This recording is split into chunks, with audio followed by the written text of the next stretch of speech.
नमस्कार दोस्तों, मैं रत्नेश सर आप सभी का स्टडी 91 में स्वागत करता हूं। और कैसे हैं आप सभी? उम्मीद करता हूं आप सभी स्वस्थ होंगे, जहां भी होंगे मस्त होंगे।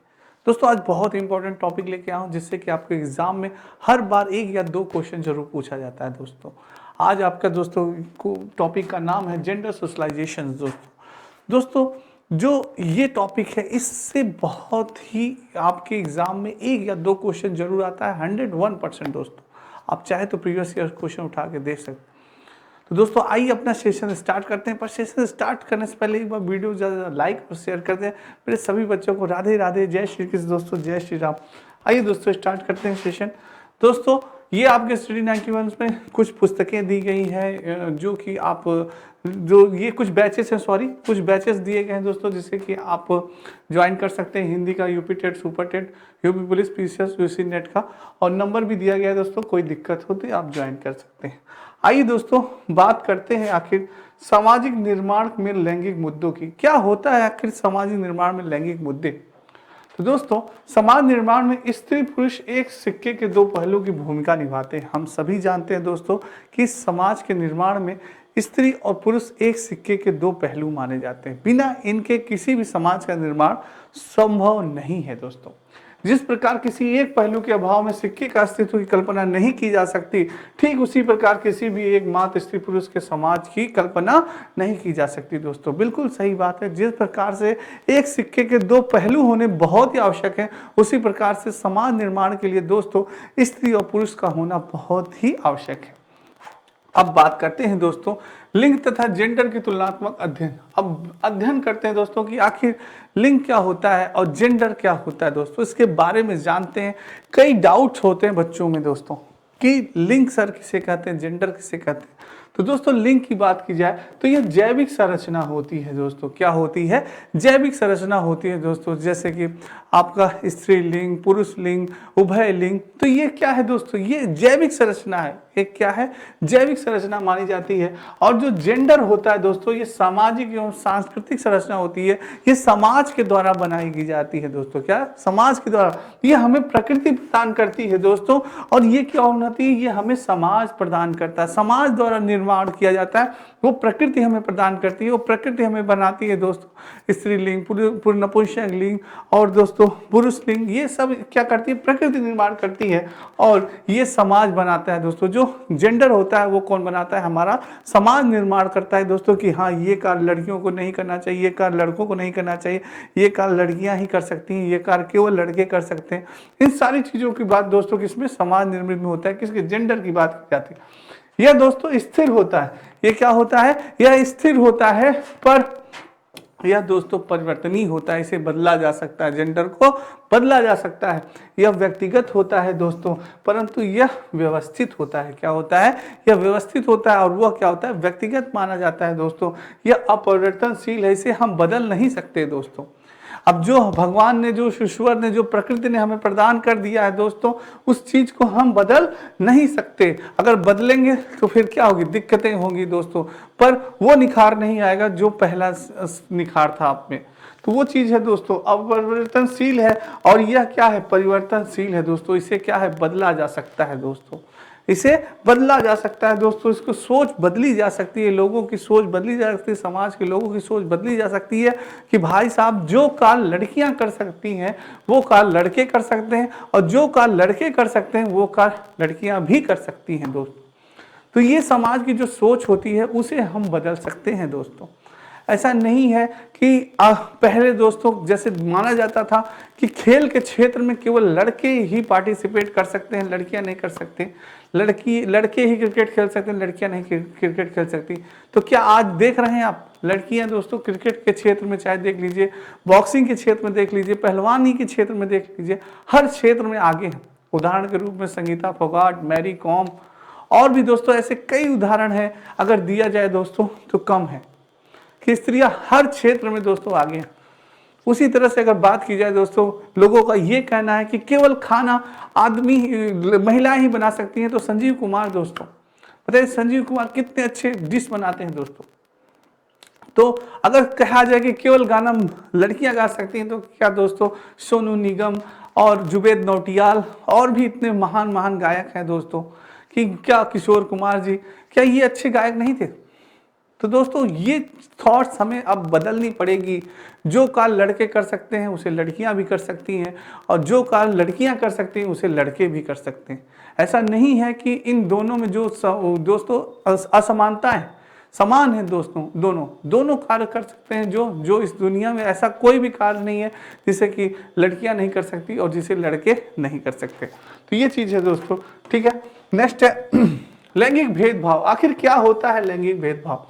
तो दोस्तों समाज में लैंगिक असमानता का तात्पर्य होता है लैंगिक आधार पर महिलाओं के साथ भेदभाव से है। परंपरागत रूप से समाज में महिलाओं को कमजोर वर्ग के रूप में देखा जाता है। प्राचीन काल से ही दोस्तों, प्राचीन काल से ही महिलाओं को बस ये होता था कि वो खाना बनाने के लिए और बच्चों को संभालने के लिए। प्राचीन काल से ही लोगों की सोच थी, और जिससे कि वे घर और समाज दोनों जगहों पे क्या करती थी, शोषण की जाती थी, अपमान सहती थी और भेदभाव से पीड़ित होती थी। दोस्तों क्या होती थी? पीड़ित होती थी। महिलाओं को दोस्तों अपने जीवन में बहुत संघर्ष करना पड़ा है। प्राचीन काल से ही अगर आप देख लीजिए, इतिहास उठाकर देख लीजिए दोस्तों, तो प्राचीन काल से ही महिलाओं को घूंघट प्रथा, दहेज प्रथा और बाल विवाह दोस्तों किसकी सबसे ज्यादा दिक्कत होती थी? सबसे ज्यादा महिलाओं को दिक्कत होती थी। बाल विवाह में छोटी सी उम्र में ही बच्ची को अपने घर को छोड़ना पड़ता था, अपने माता पिता को त्यागना पड़ता था। क्या कोई बच्चा, सोचिए दोस्तों, कि छोटी उम्र में अपना घर त्याग सकता है? हाँ, तो दोस्तों यानी सुनते ही आपके दिमाग एकदम हिल जाएगा, आपका दिमाग, अरे यार क्या कर रहे हैं सर, कि छोटी सी उम्र में अगर आपको अपना घर त्यागना पड़े, अपने माता पिता को त्यागना पड़े, अपने भाई को त्यागना पड़े, अपना गांव त्यागना पड़े, अपना शहर त्यागना पड़े, तो सोचिए, कल्पना करते ही दोस्तों आपकी आत्मा कांप उठेगी। तो वही होता है दोस्तों, यानी कि उस समय बहुत ही ज्यादा प्राचीन काल से ही महिलाओं का शोषण होता आया है, अपमान होता आया है दोस्तों। वैश्विक लैंगिक अंतराल सूचकांक 2021 में भारत 156 देशों में से 144वें स्थान पर रहा। इससे यह साफ तौर पर अंदाजा लगाया जा सकता है कि हमारे देश में भेदभाव की जड़ें कितनी मजबूत हैं। दोस्तों हमारे देश में बहुत ही ज्यादा भेदभाव होता है कि तुम स्त्री हो, तुम पुरुष हो, तुम दूर जाके शिक्षा नहीं, अमेरिका जाना है तुम्हें शिक्षा लेने तो तुम नहीं जा सकती, और लड़के को जाना है, अरे बेटा तुम जा सकते हो, शिक्षा तुम ग्रहण कर सकते हो, पर तुम दूर जाके शिक्षा, अपने देश को छोड़ के शिक्षा ग्रहण नहीं कर सकते। क्यों नहीं कर सकते भाई? तो दोस्तों ये भेदभाव हमें खत्म करना पड़ेगा। तो ये चीज है। नेक्स्ट है, और दोस्तों विश्व बैंक की महिला व्यापार तथा कानूनी संबंधी रिपोर्ट आई। क्या रिपोर्ट आई जानिए, सोचिए, देखिए। रिपोर्ट आई, यह दिखाती है कि जिन देशों के कानूनों में महिलाओं के खिलाफ भेदभाव होता है, यह लैंगिक समानता को बढ़ावा नहीं दिया जाता, तो ऐसी दशा में आर्थिक रूप से क्या हो जाता है, वह देश पिछड़ जाता है। दोस्तों सोचिए, दोस्तों लक्ष्मी स्वरूप जो महिलाएं होती हैं, बालिकाएं होती हैं, आप उन्हीं का अपमान कर रहे हैं, तो कहां से लक्ष्मी आएंगी? लक्ष्मी आएगी? कभी नहीं आएगी दोस्तों। तो आर्थिक स्थिति तो आपकी बिगड़नी तय है। तो दोस्तों कहा जाता है जिस घर में स्त्री का, लड़कियों का अगर सम्मान नहीं किया जाता तो वहां कभी भी लक्ष्मी प्रवेश नहीं करती। तो इसलिए दोस्तों बहुत ही आवश्यक है कि अपने घर में महिलाओं का सम्मान, लड़कियों का सम्मान करिए। दोस्तों हर जगह महिलाएं, लड़कियां संघर्ष करती, आप देखते हैं दोस्तों, बस में, टेम्पो में, कहीं भी, ट्रेन में। दोस्तों हो सके तो जहां तक हो सके आपको मदद करिए। तो ये चीज है दोस्तों, ठीक है। नेक्स्ट है दोस्तों, ये आपके स्टडी 91 में दोस्तों फ्री डिलीवरी सारी पुस्तकें, अपनी Hindi video, paid combo, paid book, आर लेखपाल की सारी पुस्तकें, बेहतर नहीं सबसे बेहतर पढ़ें मात्र। और ये दोस्तों नंबर भी दिया गया है, आप सभी ज्वाइन कर सकते हैं ये नंबर।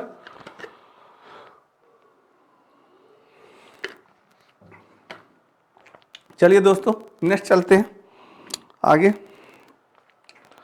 आइए दोस्तों, लैंगिक असमानता के क्षेत्र। दोस्तों अब बात करते हैं कि आखिर लैंगिक असमानता के क्षेत्र कौन कौन से। तो लैंगिक असमानता के क्षेत्र की बात की जाए दोस्तों, तो यद्यपि लैंगिक असमानता हर क्षेत्र में कुछ न कुछ हद तक विद्यमान है, हर क्षेत्र में दोस्तों लैंगिक असमानता आपको देखने को मिलेगी। आइए देखते हैं, जैसे इसमें कुछ महत्वपूर्ण क्षेत्र निम्न है, जैसे शिक्षा का क्षेत्र है, वहां भी दोस्तों लैंगिक असमानताएं होती रहती है हमेशा। सामाजिक क्षेत्र में भी, आर्थिक क्षेत्र में भी, राजनीति के क्षेत्र में भी, विज्ञान के क्षेत्र में, मनोरंजन के क्षेत्र में और खेल के क्षेत्र में भी। दोस्तों अगर कोई लड़की खेलना चाहे तो भी मना किया जाता है, नहीं बेटा तुम मत खेलो, तुम्हारे लिए गेम नहीं है, तुम तो सिर्फ रोटी पकाने के कार्य कर सकती। तो दोस्तों हर क्षेत्र में देखिए, यानी लैंगिक असमानता की बात की जाए तो हर क्षेत्र में उसे क्या किया गया है, पीछे किया गया है। चाहे वो शिक्षा का क्षेत्र हो, चाहे समाज का क्षेत्र हो, चाहे आर्थिक क्षेत्र हो, चाहे विज्ञान का क्षेत्र हो, या राजनीतिक क्षेत्र हो, या मनोरंजन क्षेत्र हो। तो दोस्तों ये ऐसा हमें नहीं करना है। अगर ऐसे करेंगे तो हमारे देश की दशा क्या होगी, बिगड़े ही दोस्तों। ठीक है, तो ये चीजें दोस्तों हमें दूर करनी है। ठीक है, नेक्स्ट है लैंगिक विभेद के प्रकार। अब लैंगिक विभेद के प्रकार की बात की जाए दोस्तों, तो समाज में विवाद लैंगिक विभेद प्राचीन काल से ही चला आ रहा है। जैसे कि मैंने आपको बताया कि प्राचीन काल से ही प्रथा चली आ रही है, ही चली आ रही है। यह विभेद कई प्रकार के होते हैं, जिसमें कि कुछ निम्नवत हैं। कौन से हैं ये जानते हैं दोस्तों। क्या विभेद होता है, लिंगी विभेद की बात की जाए दोस्तों, तो स्थानीय विभेद, स्थान पे विभेद किया जाता है। कई स्थानों पे आप देखिए दोस्तों, तो लैंगिक विभेद होता है। अरे यार तुम उस स्थान के हो, तुम वहाँ के हो, तुम्हारा रहन सहन दूसरा है, मेरा दूसरा है, तो आपस में विभेद होने लगता है अगर दूसरी जगह जाते हैं। आर्थिक विभेद भी होता है, रंग विभेद, तुम काले हो, हम गोरे हैं। तो ये रंग विभेद क्यों आखिर दोस्तों, पर वही है, अगर आपने कर्मवीर मूवी देखी होगी जिसमें नाना पाटेकर जी का डायलॉग बहुत बढ़िया था कि खून चाहे वो काला हो, चाहे हिंदू हो, चाहे मुस्लिम हो, चाहे जो हो, जिसमें इसमें जाति विभेद भी दिया गया है, तो उसका खून तो लाल होता है ना, रंग तो एक ही है। सबसे बड़ी दोस्तों अगर मानी जाए तो मानवता होती है। क्या होती है, मानवता होती है। उस ईश्वर ने हम सबको एक समान बनाया है, पर सबसे बड़ी मानवता होती है दोस्तों। अगर आपका किसी का भी नेचर आपको अच्छा लगता है, चाहे वो जिस जात का हो, चाहे रंग का उसका काला है, गोरा है, बस आपको लगे कि हाँ उसका नेचर अच्छा है, तब आप उससे बिल्कुल जुड़िए दोस्तों। अगर आपको लगता है कि नहीं उसका नेचर नहीं सही है, उसको आपको गलत लगता है, तब उससे दूर होइए। न कि इसके कारण आप भेदभाव करिए, रंग के कारण, जाति विभेद, न संस्कृति विभेद, न भाषाई विभेद, कुछ नहीं, उससे आप भेदभाव न देखिए दोस्तों। बस उसके अंदर मानवता देखिए, उसका दिल किस प्रकार साफ है कि नहीं साफ है, ये चीज़ें देखिए दोस्तों। मेन चीज़ें ये होती है। ये लैंगिक विभेद आप कभी मत करिए दोस्तों। अगर आप एक शिक्षक बनने जा रहे हैं, अगर आप शिक्षा के क्षेत्र में नहीं, तो आपकी सारी शिक्षा क्या होगी, शून्य हो जाएगी दोस्तों। विद्यालय में अगर बात की जाए तो लैंगिक विभेद होता है। पाठ्यक्रम में, सिलेबस में दोस्तों आप देखिए तो सिलेबस में वीरता की बात की जाए तो पुरुषत्व वीरता की ही ज्यादातर बात की जाए। महाराणा प्रताप, शिवाजी, चंद्रशेखर आजाद, भगत सिंह। अरे भाई, क्या केवल इन्हीं की वजह से हमारे देश को आजादी मिली? क्या उसमें महिलाओं का योगदान नहीं था दोस्तों? लक्ष्मीबाई को देख लीजिए, और दोस्तों महान वीरांगनाएं थी जिन्होंने हमारे देश की आज़ादी में बहुत ही ज़्यादा योगदान किया है। तो ये मदर टेरेसा दोस्तों, तो ये दोस्तों पाठ्यक्रम में भी उनके ही गुणगान होते हैं, उनके ही बारे में पढ़ाया जाता है। तो ये चीज़ें दोस्तों लैंगिक भेदभाव को भी दर्शाती हैं। जो पाठ्य पुस्तकें होती हैं वो लैंगिक भेदभाव को भी दर्शाती हैं। छिपी हुई पाठ्य पुस्तक पुरुष नेताओं को दर्शाना, जो नेताएं होते हैं उन्हीं को, चंद्रशेखर आजाद, सुभाष चंद्र बोस, गांधी जी, उन्हीं को दर्शाती है। महिलाओं को परंपरागत भूमिका में दर्शाना, सिर्फ परंपरागत भूमिका में, क्या उनकी परंपरा थी भाई, ये परंपरा थी, यानी कि पर्दा प्रथा परंपरा थी, महिला घूंघट करके चलती थी, सारी प्रथाओं को ही दर्शाना, केवल उनकी प्रथाओं के बारे में दर्शाना, और पुरुषवादी विचारधारा की अधिकता, यानी उसको अधिक दिखाना, पुरुषवादी विचारधारा को अधिक प्रदर्शित करना अपने पाठ्यक्रम में, ये भी गलत है विद्यालय में दोस्तों। ये चीजें भी समाप्त होनी चाहिए। नेक्स्ट है, ये आपके वीडियो ग्राम विकास सत्कार नया बैच प्रारंभ दोस्तों, महा बचत ऑफर आपका स्टडी 91 में 1299 रुपए में।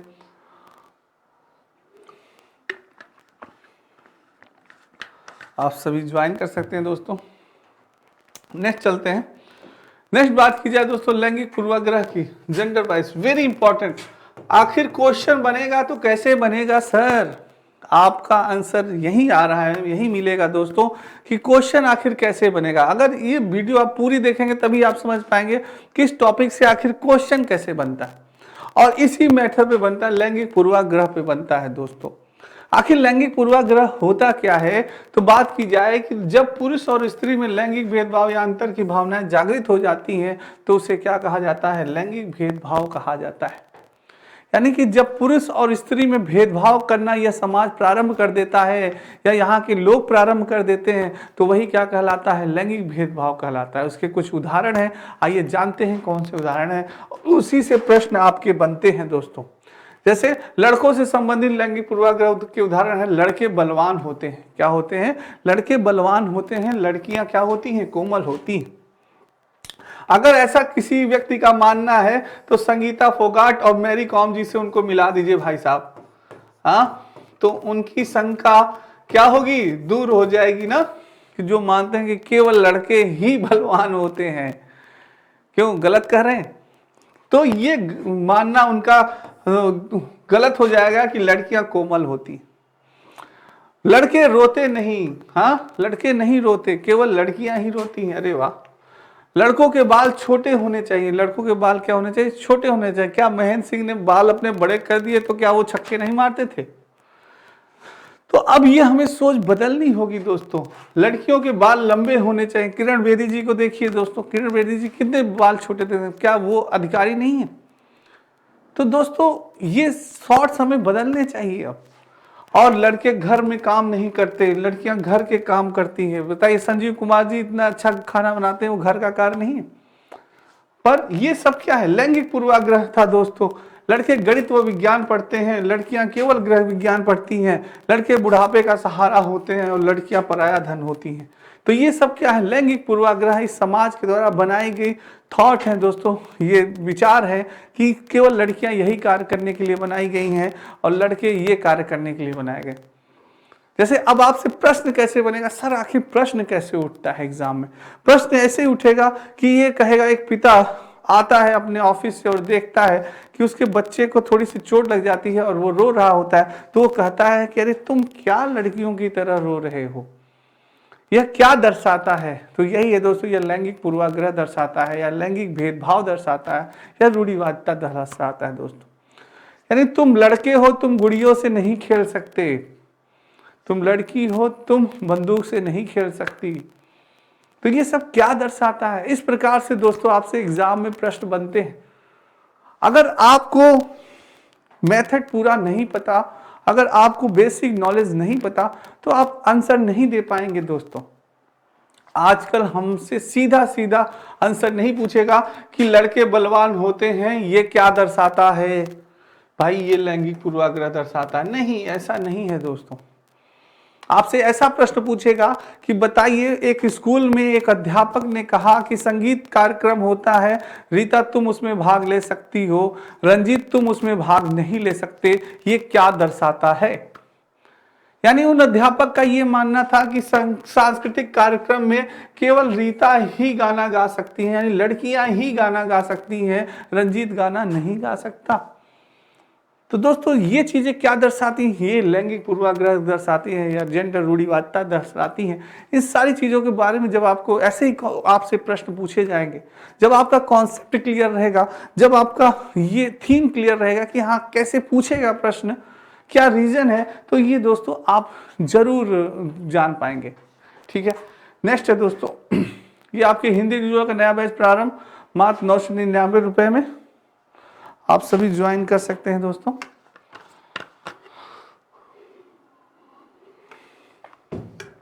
आइए दोस्तों नेक्स्ट, जेंडर निष्पक्ष समाज के निर्माण में शिक्षक की भूमिका। दोस्तों ये बहुत इंपॉर्टेंट है। जिस प्रकार से हमारे शरीर की रीढ़ की हड्डी होती है, उसी तरह से समाज की रीढ़ की हड्डी शिक्षक को माना जाता है दोस्तों। अगर ये शिक्षक चाहे, अगर जो आप अध्यापक बनने चाहते हैं, अगर हम चाहें दोस्तों, अगर शिक्षक चाहे, तो इस समाज को बदलने में उसका बहुत ही बड़ा योगदान होता है। अगर शिक्षक चाहे तो ये लैंगिक पूर्वाग्रह, ये लैंगिक रूढ़िवादिता को समाप्त किया जा सकता है। किस प्रकार से आई जानते हैं? वो लड़के और लड़कियों को समान अधिकार देना चाहिए। एक शिक्षक को एक विद्यालय में, एक कॉलेज में, एक घर में, हर जगह दोस्तों उसको क्या करना है, हर जगह हर स्थान पे उसे क्या करना चाहिए, लड़के और लड़कियों को समान स्थान देना चाहिए, समान व्यवहार करना चाहिए दोस्तों। नहीं तो आपकी सारी शिक्षा क्या हो जाएगी, शून्य हो जाएगी। सारी शिक्षा क्या होगी दोस्तों, शून्य हो जाएगी। और व्यवहार का सतत मूल्यांकन करना चाहिए, जिससे कि जेंडर भेदभाव तथा जेंडर पक्षपातपूर्ण व्यवहार से बचा जा सके। ऐसा व्यवहार करना चाहिए कि कहीं कोई पक्षपात तो नहीं हो रहा है, न लड़कों के साथ आप बहुत ज्यादा लड़कों के पक्ष में रहिए, न बहुत ज्यादा आप लड़कियों के पक्ष में रहिए। दोस्तों दोनों को बैलेंस बना के आपको चलना है, दोनों के अंदर समानता लानी है कि जो कार्य लड़कियों को करने के लिए दे रहे हैं, कभी कभी उस कार्य को लड़कों से भी करवाइए, और जो कार्य आप लड़कों से करवा रहे हैं, कभी कभी उस कार्य को आप लड़कियों से भी करवाइए। जैसे गेम है दोस्तों, गेम में आप सिर्फ लड़कों को ही पार्टिसिपेट मत कराइए, अगर जो लड़कियां गेम में पार्टिसिपेट करना चाहती हैं आप उन्हें भी करवाइए दोस्तों। लिंगवादी भाषा का प्रयोग का निषेध, जैसे कोई भी ऐसी भाषा का प्रयोग न करें दोस्तों कि जिससे कि लैंगिक भेदभाव का पता चले, कि ऐसी कि अरे तुम लोग ये काम नहीं कर सकती, ये काम केवल लड़के ही कर सकते हैं, ऐसे मत बोलिए दोस्तों। क्योंकि एक टीचर की जो भाषा होती है दोस्तों वही उसका हथियार होता है। सबसे बड़ा अगर हथियार पूछा जाए तो कलम तो होती ही है टीचर की दोस्तों, पर भाषा भी होती है। कहते नहीं है कि इसी भाषा से आप सम्मान पाते हैं और इसी भाषा से आप तो वो भी पाते हैं, तो वो चीज है दोस्तों। तो ये भाषा जो होती है, ये दोस्तों आपकी जो लैंग्वेज होती है ये बहुत इंपॉर्टेंट होती है आपके लिए, समाज के लिए और आपके व्यक्तित्व के लिए। इस भाषा से ही आपके व्यक्तित्व का पता चलता है, आपके व्यवहार का पता चलता है, आपके नेचर का पता चलता है। कोई अंदर झांक के नहीं देखता कि आपने कितनी योग्यता है, कोई आपकी डिग्री नहीं घर पे आके देखता कि तुम भाई ग्रेजुएट हो कि पोस्ट ग्रेजुएट हो, कोई देखता है? नहीं देखता दोस्तों। बस आपके की भाषा से, आपके व्यवहार से, आपके व्यक्तित्व से ही आपका परिचय होता है दोस्तों। इस भाषा से ही आपका परिचय पता चलता है व्यक्ति को।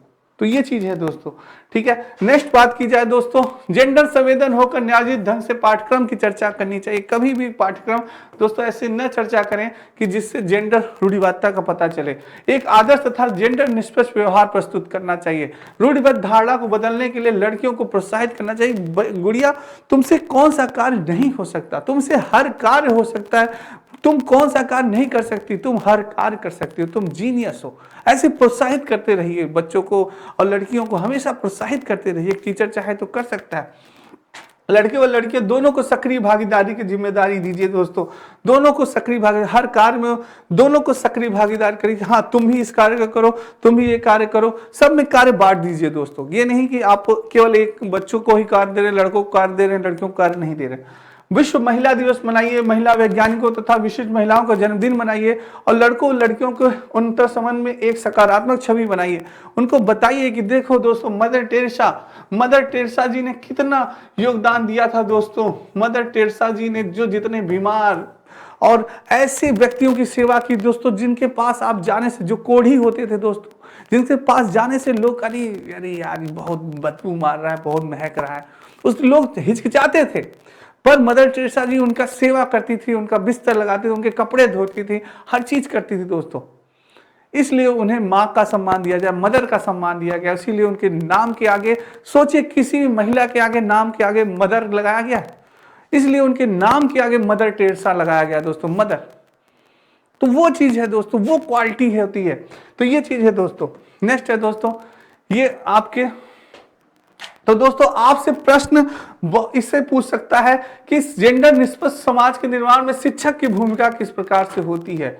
एक शिक्षक की भूमिका किस प्रकार से होती है, आपको ऑप्शन देगा, लड़कियों को समान अधिकार देना, लड़कों से समान व्यवहार करना, व्यवहार का सतत मूल्यांकन करना। इसी में एक ऑप्शन निगेटिव दे देगा, 3 ऑप्शन पॉजिटिव देगा, एक ऑप्शन निगेटिव देगा कि शिक्षक का समाज में जेंडर निष्पक्ष समाज के निर्माण में शिक्षक की भूमिका होनी चाहिए, होनी नहीं चाहिए, या होनी चाहिए या होनी नहीं चाहिए। तो होनी नहीं चाहिए एक ऑप्शन निगेटिव दे देगा, वही ऑप्शन आपको चूज करना होगा। ये आपको अगर पता होगा तभी आप चूज कर पाएंगे कि भाई एक शिक्षक को कभी भी लड़कियों को समान अधिकार देना चाहिए, लड़कियों में समान व्यवहार करना चाहिए और व्यवहार का सतत मूल्यांकन करना चाहिए, पक्षपातपूर्ण व्यवहार से बचना चाहिए और लिंगवादी भाषा का भी प्रयोग का निषेध नहीं करना चाहिए। इस प्रकार से दोस्तों अगर आपको मालूम होगा तभी आप बता पाएंगे, नहीं तो आप नहीं बता पाएंगे। जैसे पूछ लेगा कि बताइए जेंडर संवेदन होकर न्यायोचित ढंग से पाठ्यक्रम की चर्चा करनी चाहिए। कैसे पाठ्यक्रम प्रयोग करें जिसमें कि जहां लड़कियों की चर्चा की, लड़कों का ही केवल चर्चा न हो। जैसे महान होते हैं, जैसे महाराणा प्रताप हो गए, शिवाजी हो गए, चंद्रशेखर आजाद, महात्मा गांधी, देख रहे हैं आप, वहीं उन्हीं की पाठों के बारे में चर्चा हो रही है। तो आप कुछ उन, जैसे कि आपने 2 पाठ उनकी चर्चा की है, तो एक पाठ आप मदर टेरेसा, लक्ष्मीबाई और लोगों की भी चर्चा करिए दोस्तों। जैसे कि बैलेंस बना रहे तो लोगों के मन में और उसमें यानी बराबर छवि बनी रहेगी कि हाँ सर, उन्होंने बताया कि हमारे देश में केवल उन्हीं का योगदान नहीं था, न महात्मा गांधी, चंद्रशेखर आजाद, सुभाष चंद्र बोस, केवल उन्हीं का योगदान नहीं था, बल्कि लक्ष्मीबाई, मदर टेरेसा और भी कई महिलाएं हैं दोस्तों, जिनका कि हमारे इस देश को आज़ाद कराने में इन सब का योगदान था। तो केवल इन पुरुष के वजह से ही हमारा देश आज़ाद नहीं हुआ, बल्कि इन महिलाओं के योगदान के बिना हमारा देश आज़ाद नहीं हो सकता था। उन्होंने भी बहुत त्याग दिए हैं दोस्तों। लड़के और लड़के दोनों को सक्रिय भागीदारी की जिम्मेदारी दीजिए, दोनों को हर कार्य में वो करिए। और दोस्तों सबसे बढ़िया विश्व महिला दिवस मनाया जाए, महिला मनोवैज्ञानिक दिया जाए तथा विशिष्ट महिलाओं के जन्मदिन मनाया जाए, उनको बताया जाए कि उस जन्मदिन पर उन्होंने क्या कार्य किया। तो उनके बारे में जब बताएंगे तो लोग जानेंगे, जागरूक होंगे, लोगों को ज्ञान होगा, बच्चों को ज्ञान होगा। तो अगर एक शिक्षक चाहे तो देश में क्रांति ला सकता है, हर चीज को बदल सकता है, क्योंकि एक शिक्षक तैयार करता है, एक पढ़ाता है। एक बच्चों को जब पढ़ाता है तो कोई शिक्षक बनता है, कोई आईएएस बनता है, कोई पीसीएस बनता है, कोई डॉक्टर बनता है। तो वो एक शिक्षक की जिम्मेदारी होती है कि जिस प्रकार से वो ज्ञान प्रदान करेगा, वही शिक्षा ग्रहण करके एक विद्यार्थी अपने दूसरे व्यक्तियों को भी ज्ञान प्रदान करेगा दोस्तों। तो इसलिए एक शिक्षक की बहुत बड़ी जिम्मेदारी बनती है, इसका आप ध्यान रखें, ठीक है।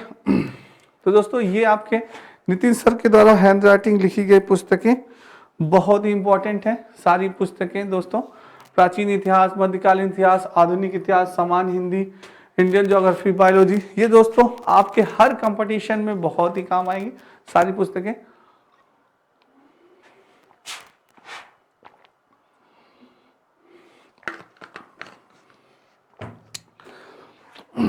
तो दोस्तों आज की क्लास आपको कैसी लगी कमेंट बॉक्स में कमेंट जरूर करिएगा और लाइक जरूर करिएगा। अगर अच्छी लगी तो शेयर भी करिएगा दोस्तों।